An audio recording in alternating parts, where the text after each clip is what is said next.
Vivimos inmersos en una sociedad que nos inyecta una ansiedad epidémica por ser útiles, por encajar en un plan maestro. Y esa es precisamente la primera gran ilusión que estos textos intentan demoler. Vale, vamos a desgranar esto. Porque la primera bofetada conceptual llega rapidísimo. ¿Ya lo creo? Hay una metáfora fantástica que sugiere que la humanidad lleva milenios caminando con una enorme piedra en el zapato. Sí. Pero claro, nos hemos acostumbrado tanto a ese dolor crónico que hemos llegado a confundir la piedra con nuestro propio pie. Y esa piedra tiene un nombre que irónicamente suena a virtud inquebrantable: la vocación. Lo fascinante aquí es cómo se despoja a la vocación de toda esa aura romántica o divina que suele tener. No se presenta como un destino glorioso, sino literalmente como una herramienta de control. Una prótesis, ¿no? Eso es, una prótesis del alma, como lo llama el autor. Y esto conecta de forma brillante con lo que podemos llamar el virus de la utilidad. El virus de la utilidad. Qué gran término. Es brutal. Es esa creencia profundamente arraigada en nuestra psique colectiva de que absolutamente todo en el universo debe servir para algo.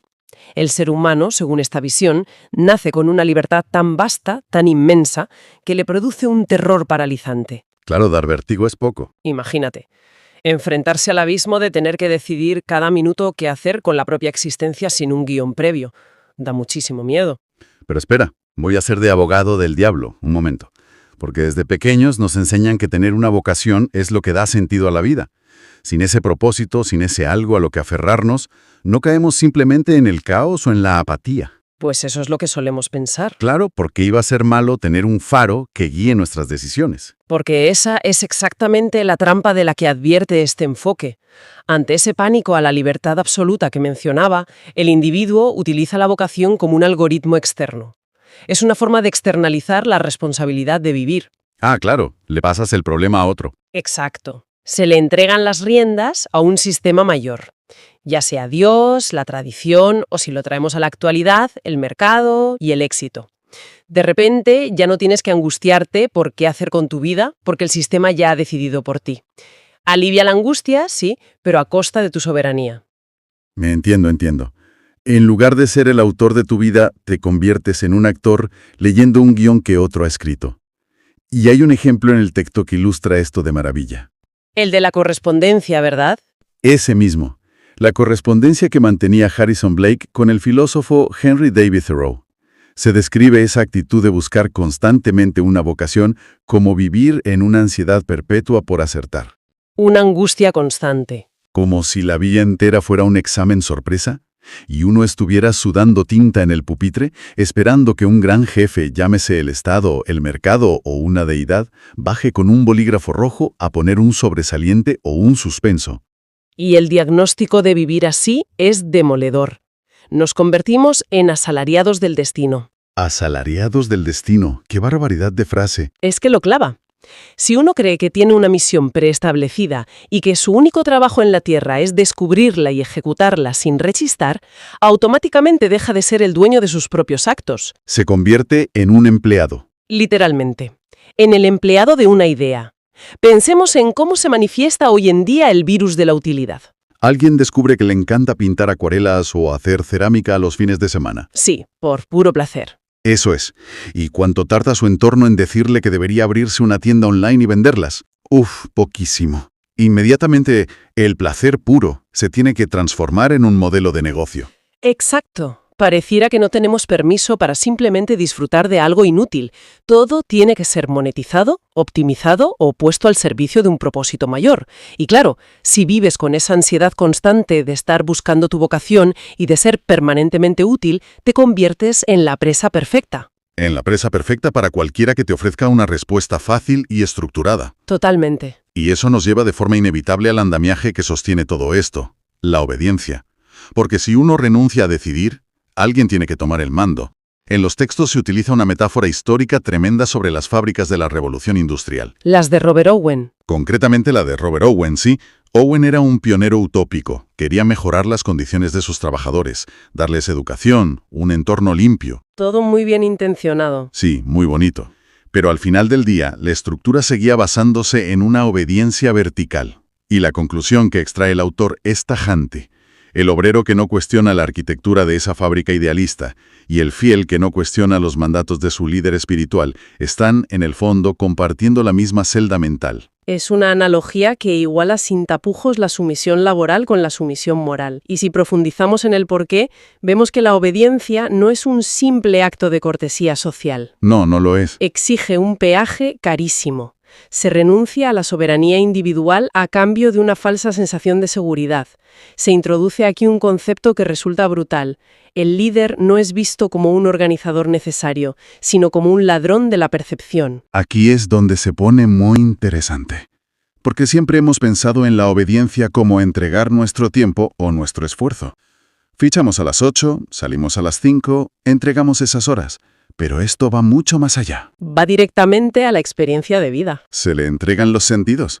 Quien obedece ciegamente deja de ver el mundo con sus propios ojos para empezar a ver únicamente la interpretación que el líder o el sistema hace de ese mundo. Es un auténtico secuestro sensorial. Y ahí es donde ocurre el verdadero suicidio creativo. Porque el placer, que aquí se posiciona como la única brújula genuina y vital que tenemos, es un fenómeno estrictamente individual. Es biología pura. Biológico intransferible, exacto. Es físicamente imposible que alguien sienta placer por otro. No se puede delegar el sabor de una buena comida ni el calor del sol en la piel. Por lo tanto, al ceder nuestra capacidad perceptiva a un guía externo para que nos diga qué es bello, qué es moral o qué es deseable, estamos renunciando a nuestra propia biología. ¿Dejas de vivir tú? La vida deja de ser una experiencia en primera persona y se convierte en un simulacro. Es como si alguien fuera a un restaurante increíble, pidiera el mejor plato del menú y dejara que otra persona se lo comiera entero mientras le cuenta por teléfono a qué sabe. Es una imagen muy cómica, pero muy real. Es absurdo. Pero si eliminamos al líder, a la vocación, a esa figura de autoridad, ¿qué queda? Si no hay un guión que seguir, la sensación de vacío puede ser enorme. ¿Cómo se llena ese espacio? Sin volver a caer en buscar a otro líder. Se llena cambiando de paradigma, pasando de la sumisión a la cocreación. Hay un contraste de mentalidades fundamental aquí. Si asumimos por un momento la existencia de una fuerza creadora original en el universo, la lógica nos dice que lo último que buscaría esa fuerza sería un ejército de esclavos ciegos recitando manuales de instrucciones. Claro, no tendría sentido. Si lo divino es inherentemente creativo, el ser humano no debería ser un siervo, sino un co-creador. Me gusta mucho esa distinción. El seguidor o el siervo busca siempre un manual de reglas para no equivocarse. Pide permiso. Pero el co-creador no busca un manual, busca materiales de construcción. Exacto, ejerce su voluntad. Entiende que, el escenario puede estar ya montado, con su gravedad, su materia y sus leyes de la física, pero la obra de teatro le improvisa cada conciencia. No hay diálogos escondidos debajo de las butacas esperando ser descubiertos. Si conectamos esto con el panorama general de cómo funciona realmente el universo, encontramos una imagen muy liberadora. El cosmos es un terreno de juego, no una fábrica de producción en cadena. ¡Qué gran diferencia!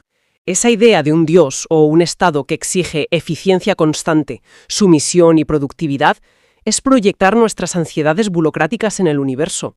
Es como imaginar a un capataz cósmico con un portapapeles exigiéndole a cada galaxia un informe de rendimiento trimestral. Es ridículo, totalmente.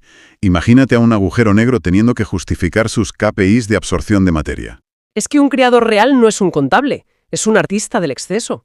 La naturaleza es el mejor ejemplo. No tiene absolutamente nada de eficiente según los estándares de una cadena de montaje humana. A ver, explícame eso de la naturaleza. Pues fíjate en un roble. Produce decenas de miles de bellotas, invirtiendo una cantidad de energía biológica descomunal, sabiendo que quizás solo una germinará y llegará a ser un árbol. Desde una mentalidad utilitarista humana es un derroche inaceptable. Un fallo de optimización.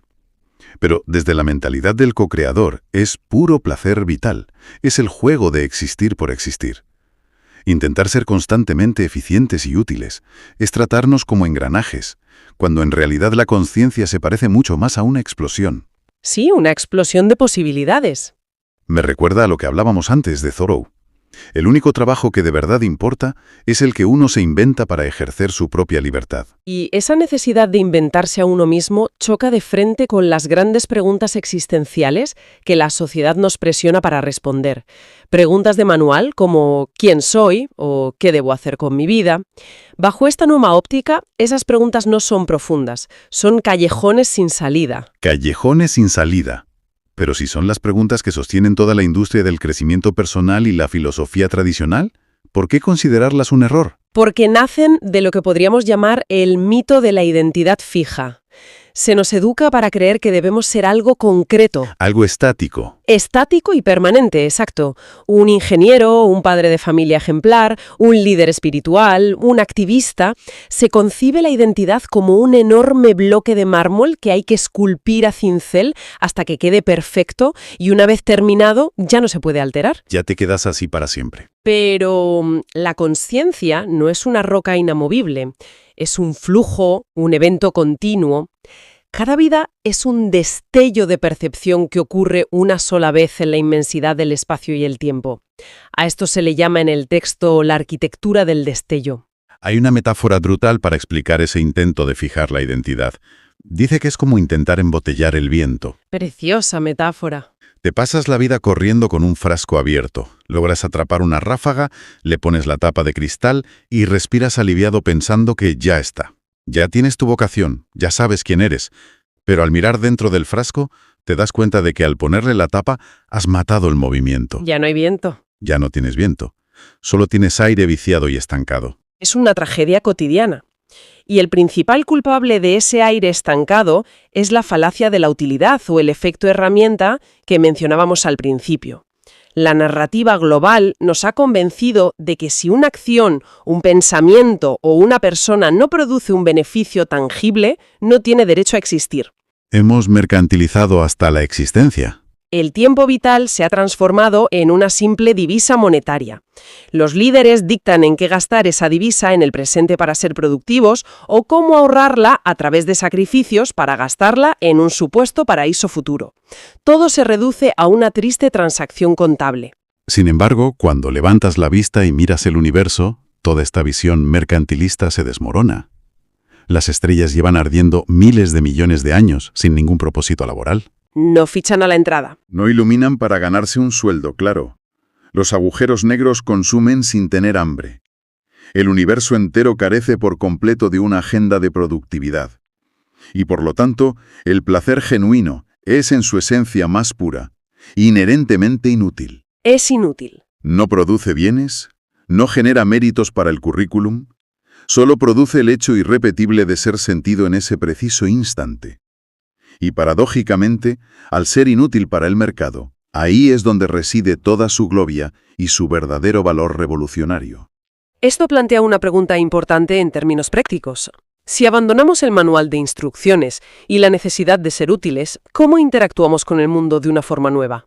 Es el gran paso. Aquí es donde entra una analogía tecnológica que me parece fascinante en estos apuntes. Es una invitación a hackear la realidad. El gran error humano ha sido interactuar con la vida como si fuera un programa de software cerrado, de solo lectura, lo que en informática se conoce como read-only.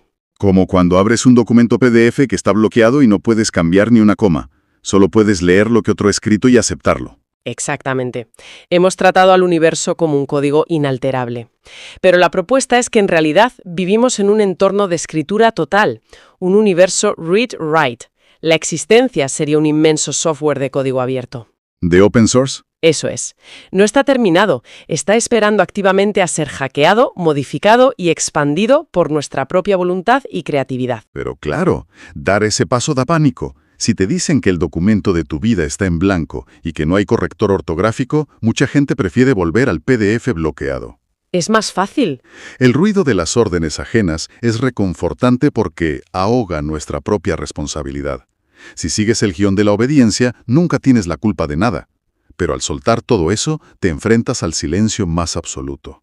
Y ese silencio es lo que aterra. Pero la revelación clara aquí es que ese silencio no es un vacío amenazador. Cuando cesa el ruido atronador de la vocación impuesta y de la obediencia ciega, ocurre algo extraordinario: la resonancia. Al dejar de intentar ser una herramienta útil, uno queda completamente disponible. Disponible para convertirse en un resonador de la realidad. Ya no necesitas a un intermediario que te traduzca el mundo.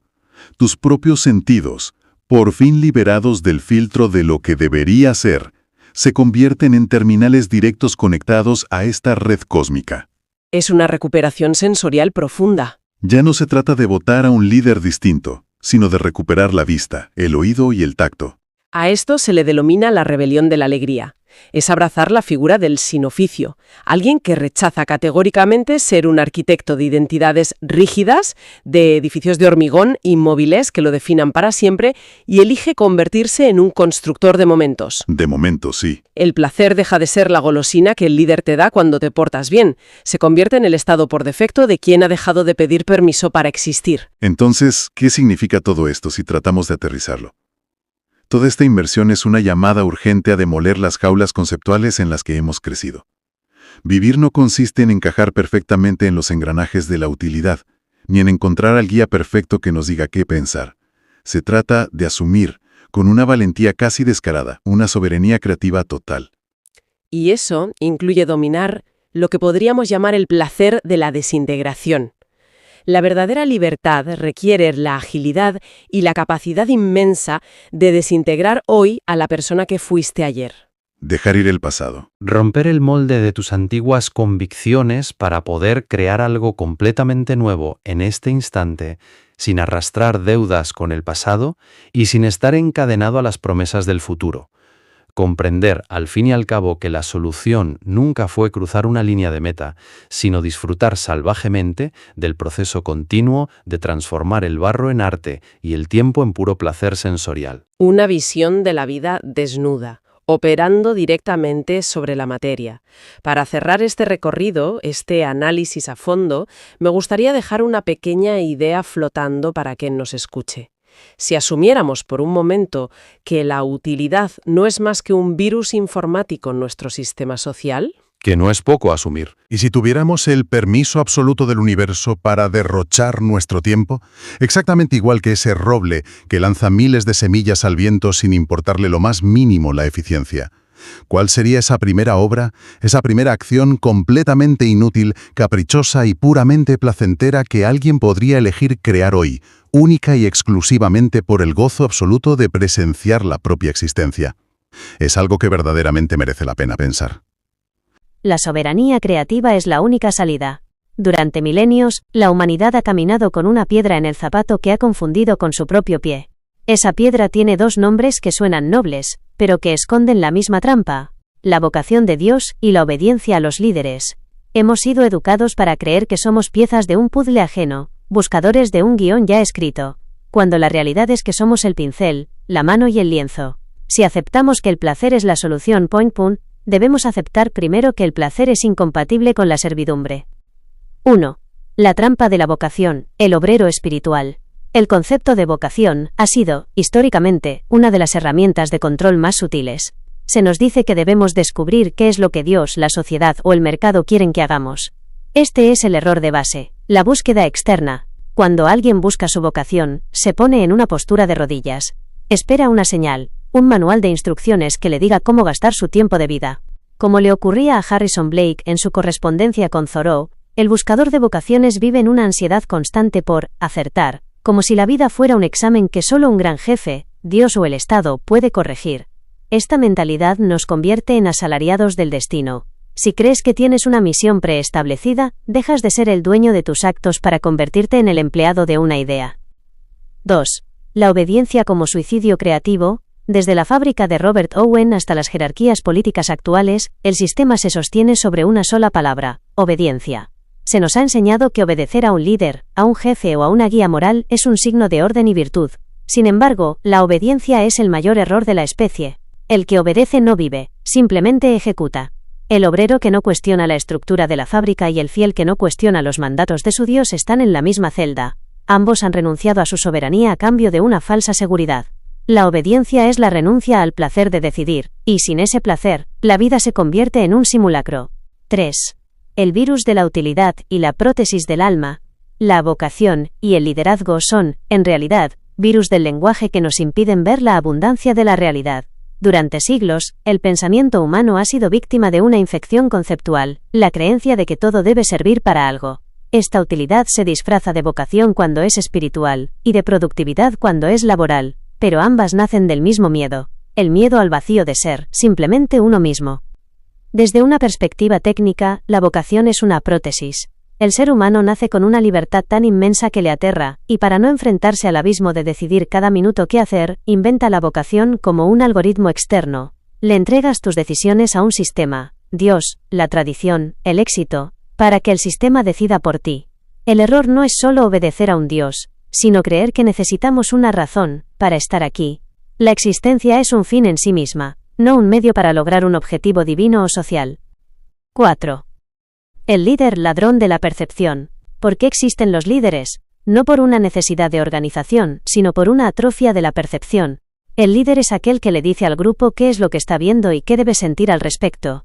Cuando obedeces a un líder, no solo le das tu tiempo como el obrero al empresario, le das tus sentidos. Dejas de ver el mundo para ver la interpretación que el líder hace del mundo. El placer, que es la solución, es un fenómeno estrictamente individual. Nadie puede sentir placer por ti. Por lo tanto, al seguir a un líder, renuncias a la única brújula real que tienes, tu propia sensibilidad. 5. Del siervo al co-creador, el universo como juego y software abierto. Afirmar que Dios existe no tiene por qué ser una invitación a la sumisión. Si Dios existe y es el origen de la creación, lo más lógico no es que busque esclavos que repitan oraciones u obreros que sigan órdenes ciegas. Lo divino, por definición, es creativo, por lo tanto, el ser humano debe ser un co-creador. El co-creador no busca un manual, busca materiales. El co-creador no pide permiso, ejerce su voluntad. Entiende que Dios puso el escenario pero que la obra la escribimos nosotros. Si Dios existe, la mayor prueba de su existencia no es el orden, la fábrica, sino el caos creativo, el juego. Un Dios que exige obediencia es un Dios pequeño, un capataz cósmico. Un Dios real sería un artista del exceso. La naturaleza no es eficiente. Una planta produce miles de semillas para que solo una germine. Eso es puro placer, puro derroche. El ser humano, al buscar qué tengo que hacer, intenta ser eficiente como una máquina. Pero el hombre no es una máquina, es una explosión de conciencia. La realidad no es un programa de solo lectura, read only, es un software de escritura total, read write, esperando a ser hackeado, modificado y expandido. 6. La arquitectura del destello, existir más allá del guión. Ustedes se preguntan quién soy, o qué debo hacer. Esos son callejones sin salida. La identidad no es una roca que hay que esculpir, es un flujo. El sistema enseña que deben ser algo, obrero, empresario, padre, buscador, pero la realidad es que son un evento, un destello de conciencia que ocurre una sola vez. Intentar atrapar ese destello en una identidad fija es como intentar embotellar el viento, solo logras detener el movimiento. Han convertido su tiempo en una divisa. El líder les dice en qué gastarla, y el Dios les dice cómo ahorrarla para el más allá. Pero la existencia es el único sistema del universo que no necesita ser eficiente. Las estrellas arden sin propósito, los agujeros negros consumen sin hambre. La obsesión humana por la utilidad es lo que les impide experimentar el placer puro. El placer es, por definición, inútil. No produce nada más que el hecho de ser sentido. Y ahí reside su gloria. 7. La rebelión del observador, de la obediencia a la resonancia. Ustedes buscan guías porque temen al silencio, pero en el silencio es donde ocurre la resonancia. La obediencia es un ruido que tapa su propia frecuencia. Cuando dejas de obedecer, no quedas vacío, quedas disponible. Dejas de ser un trabajador del sistema para ser un resonador de la realidad. No necesitas un líder que te diga qué es bello o qué es justo. Tus propios sentidos son terminales de una red cósmica que ya sabe la respuesta. La soberanía no es un logro político, es una recuperación sensorial. 8. Conclusión. El placer de la desintegración. La libertad no es elegir entre dos líderes o entre dos empleos. La libertad es construir tu vida desde cero. Es pasar de la contemplación pasiva, esperar a ver qué quiere Dios, a la acción creativa. Ser un constructor de momentos en lugar de un constructor de edificios atrapado en una identidad. La verdadera libertad es la capacidad de desintegrar hoy quién fuiste ayer para crear algo nuevo hoy, sin deudas con el pasado, sin promesas al futuro. Vivir no es cumplir una misión. Vivir es el placer de ser el lugar donde el universo se observa a sí mismo y decide por puro capricho crear algo hermoso hoy. La solución siempre fue el placer, pero ese placer solo es accesible para los que se atreven a ser sus propios dioses y sus propios jefes. No busques más tu vocación, empieza a crearla.